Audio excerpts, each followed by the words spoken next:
మా అమ్మ మీకు ఇది గుర్తున్నదా? ఆ మధ్యలో బాగా వైరల్ అయింది. చిప్స్‌లో ప్లాస్టిక్ ఉంటదా? లేదా? అని చెప్పి బాగా మంది వీడియోలు అయితే తీసిళ్ళు.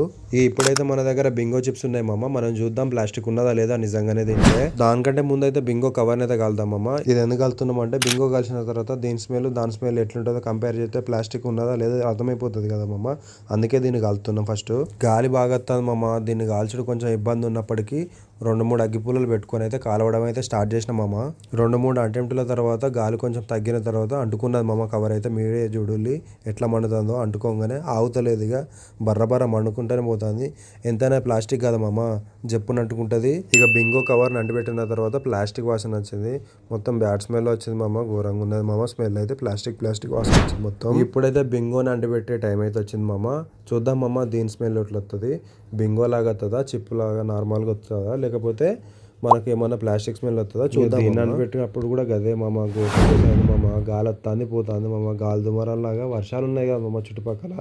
వాతావరణం మారింది కాబట్టి గాలి వస్తుంది మామ ఊకే. ఎన్నిసార్లు అంటిపెట్టినా గాలి వస్తుంది మామ. ఊకే ఆరిపోతుంది మామ.